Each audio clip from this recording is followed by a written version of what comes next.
Livre d'Isaïe.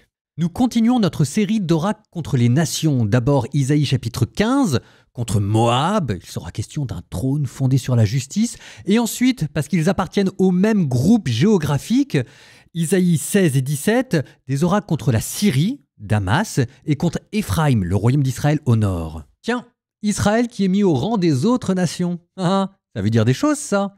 Je vous laisse écouter.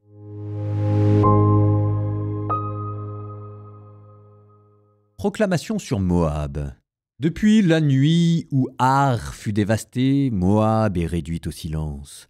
Depuis la nuit où Kir fut dévasté, Moab est réduite au silence.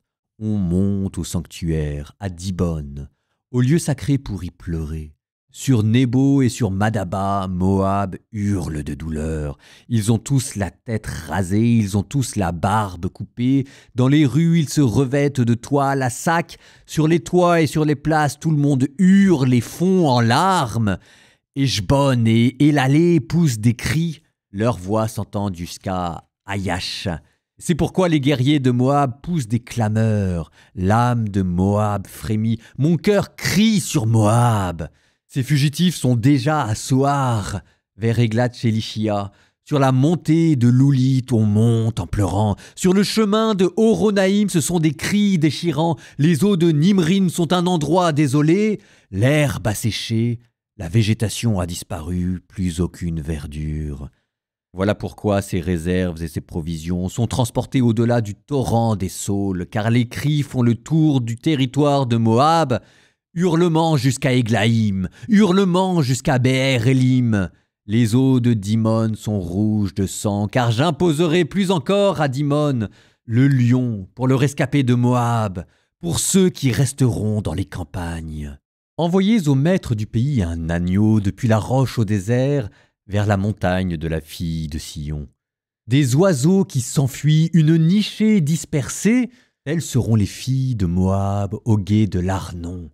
Moab dit à Juda, « Fais des plans, prends une décision. En plein midi, fais-nous une ombre comme la nuit, cache les expulsés, ne trahis pas les fugitifs, que les expulsés de Moab trouvent chez toi un asile. Sois un abri pour eux face aux dévastateurs. Quand l'oppression aura disparu, quand la dévastation aura pris fin, quand sera parti du pays celui qui le foulait, un trône s'établira sur la fidélité. Et pour la maison de David siégera sur ce trône avec loyauté le juge qui cherche le droit et fait prompte justice. Nous avons appris l'orgueil de Moab, son immense orgueil, son orgueil arrogant, démesuré, ses bavardages qui ne sont que des riens. C'est pourquoi Moab hurle sur Moab. Il n'est que hurlement. Pour le gâteau du raisin de Kir-Hareshet, vous gémissez tous abattus, car ils dépérissent les vignobles de Heshbon, la vigne de Sibma, dont les maîtres des nations ont saccagé les grappes rouges. Ses sarments allaient jusqu'à Yazer. Ils se perdaient dans le désert. Ses rejetons s'étendaient au-delà de la mer. C'est pourquoi avec Yazer je pleure la vigne de Sibma. Je t'arrose de mes larmes, Heshbon, et toi, Elalé. Car sur tes récoltes et tes moissons, une clameur s'est abattue. Joie et liesse disparaissent des vergers.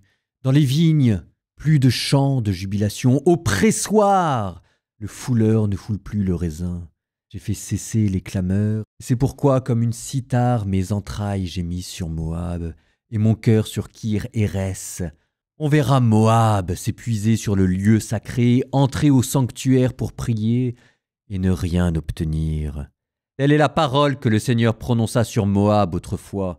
Et maintenant le Seigneur déclare, « D'ici 3 ans, jour pour jour, la gloire de Moab ne comptera plus. Malgré toute sa multitude, il en restera très peu. Un reste insignifiant. » Isaïe chapitre 17.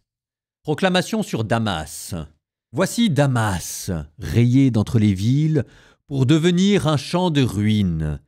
Abandonnés, les villes d'Aroër seront livrées aux troupeaux, ils s'y coucheront et personne qui les dérange. Éphraïm sera privé de forteresse et Damas de royauté. Il en sera du reste d'Aram comme il en est de la gloire d'Israël, oracle du Seigneur de l'univers. Ce jour-là, la gloire de Jacob faiblira, sa chair s'amaigrira. Ce sera comme à la moisson quand le blé est ramassé, que les épis sont recueillis à brasser et rassemblés au val des Réphaïm. Il n'y restera presque rien à glaner, comme à la cueillette des olives. 2, 3 olives à la cime des plus hautes branches, 4 ou 5 sur les meilleurs rameaux. Oracle du Seigneur, le Dieu d'Israël. Ce jour-là, l'homme regardera vers celui qui l'a fait et portera les yeux vers le Saint d'Israël. Il ne regardera plus vers les autels faits de ses mains, il ne verra plus ce que ses doigts avaient fait, ni les poteaux sacrés, ni les colonnes à encens. Ce jour-là, les villes de refuge seront abandonnées, comme furent abandonnés les bois et les cimes devant les fils d'Israël. Ce sera une désolation. Tu as oublié ton Dieu, ton Sauveur. Tu ne t'es plus souvenu de ton rocher, ton refuge. Tu sèmes des espèces étrangères. Le jour même où tu les plantes, tu les vois pousser. Dès le matin, tu vois fleurir ce que tu as semé, mais la récolte t'échappe au jour de la maladie, du mal incurable. Malheur! C'est le grondement des peuples innombrables qui grondent comme gronde la mer, le rugissement de nations qui rugissent comme rugissent les eaux puissantes. Ces nations rugissent comme rugissent les grandes eaux, mais le Seigneur les menace. Elles fuient au loin, chassées comme la paille par le vent des montagnes, comme le tourbillon par l'ouragan, et le soir venu, c'est l'épouvante. Avant le matin, elles ne sont plus. Telle est la part de ceux qui nous dépouillent, le sort de ceux qui nous mettent au pillage.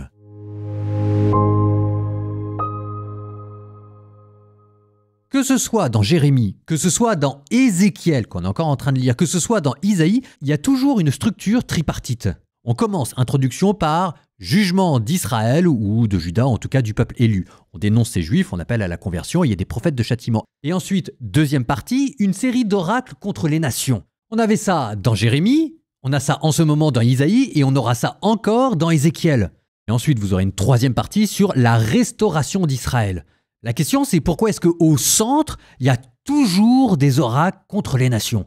Alors on pourrait dire, c'est une manière de protéger Juda en maudissant ses voisins.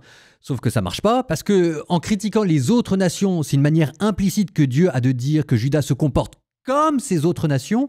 Et en fait, en critiquant ces nations aussi, c'est une manière de critiquer les alliances politiques que Juda fait avec ces nations. Ça ne sert à rien de s'appuyer sur elles, de toute façon, elles ne valent rien. Donc c'est pas du tout une manière de protéger Juda. Au contraire, c'est une manière de montrer sa fragilité. Maintenant, autre signification de ces oracles contre les nations, peut-être plus profonde. Pourquoi est-ce qu'il y a des oracles contre les nations? Souvenez-vous, dans la révélation de Dieu, Dieu commence par être lié à un peuple et à une terre. C'est quasiment au début, on a l'impression que Dieu, le Dieu d'Israël, c'est une sorte de Dieu tribal. On s'était même posé la question, maintenant qu'Israël y a un roi, quelle va être la place de Dieu? Il va falloir que Dieu s'élève au-dessus des rois. Et je vous avais dit qu'un jour viendrait où cette fois-ci Dieu ne serait plus pensé comme un roi, le roi d'Israël, mais comme un empereur, le roi des rois. Là, on y est. C'est pour ça qu'il y a ces oracles contre les nations. C'est-à-dire que Dieu n'est pas un petit Dieu tribal, il est le Seigneur de toute l'histoire humaine. Ces oracles contre les nations, c'est la preuve que Dieu est souverain sur toutes les nations, pas seulement sur Israël. Et ça, c'était pas du tout évident à l'époque. Normalement, quand deux nations se faisaient la guerre, c'était deux dieux qui s'affrontaient et on allait voir qui était le plus fort. Et là, Israël vous dit non, pas du tout. C'est un seul Dieu qui fait la guerre et qui se sert des uns pour corriger les autres. Ce qui est une autre manière de percevoir et l'histoire et la religion. On appelle ça le monothéisme. Le monothéisme, c'est pas une idée philosophique sur l'unicité de Dieu, c'est aussi le fait de concevoir l'histoire comme régie par un seul acteur. Donc en fait, c'est Dieu qui est en train de gagner en transcendance et qui est en train de sortir par le haut de cette petite histoire d'un petit pays qui a fini par l'énerver. Les oracles contre les nations, c'est ce qui empêche toute lecture provincialiste de l'histoire sainte. Il n'est pas seulement question de Juda, il est question de la terre entière. Bon, tout le monde me suit? Continuons maintenant de creuser encore la richesse théologique de ces oracles contre les nations. Qu'est-ce qu'ils signifient aussi? Ce qu'il y a à chaque fois au cœur de ces oracles, c'est à la fois l'injustice, l'idolâtrie, mais qui commence à faire jour aussi la dénonciation de l'orgueil et de l'arrogance qui commence à devenir le péché contre lequel Dieu s'élève. Un jour, cet orgueil qui dépasse l'empire assyrien et l'empire babylonien, on lui donnera un visage, celui du diable. Donc on gagne en profondeur morale. Continuons de creuser. Ce que ça souligne aussi, ces oracles contre les nations, c'est qu'il y a un ordre dans la révélation, une pédagogie divine qui commence par le particulier, un peuple que Dieu a choisi, le peuple israélite, pour ensuite s'étendre à l'universel, toutes les nations. Alors on a dit que c'était la souveraineté de Dieu qui, comme un empereur, l'empereur des empereurs, régnait sur toutes les nations. Mais ça va encore plus loin. Parce que si jamais on va du particulier à l'universel, ensuite on retourne de l'universel au particulier. Je vous ai dit qu'il y aurait une troisième partie, la restauration. Dieu finira par rétablir son peuple à Jérusalem. Et vers Jérusalem convergeront alors toutes les nations que Dieu avait si durement critiquées. Alors ça, on ne l'a pas encore tout à fait vu dans Isaïe, mais ça viendra. Par contre, on les avait déjà vus dans les petits prophètes. Et ça veut dire quoi? Ça veut dire que Dieu entend établir sur la terre une religion universelle. J'allais dire catholique, catholicos universel. Sauf que cette religion universelle, c'est pas une religion abstraite faite de tolérance et de syncrétisme où tout est dans tout et réciproquement. C'est une religion bien particulière. C'est une religion qui a gardé ses caractéristiques, sa saveur et ses particularités. C'est vers la religion d'Israël, vers le temple de Jérusalem, que toutes les nations vont venir un jour converger. Alors on pourrait se dire, c'est le retour, la victoire du provincialisme. On était sur une petite religion, on est devenu une religion universelle et maintenant on redevient une petite religion d'un peuple. Non. Le fait de revenir au particulier ici, après avoir fait exploser le cadre du provincialisme, c'est ce qui permet d'avoir une religion qui a des caractéristiques et des saveurs particulières. C'est ce qui a permis de ne pas diluer le message dans une sorte de grande religion qui ne finirait plus que par parler d'amour et de paix, ce qui à la fin ne veut plus rien dire. Non, c'est la religion des prophètes, c'est la religion d'Abraham. Et ça, c'est ce qu'un jour accomplira Jésus. Les oracles contre les nations deviendront l'évangélisation des nations. Le rassemblement à Jérusalem deviendra l'ouverture de l'Église aux païens.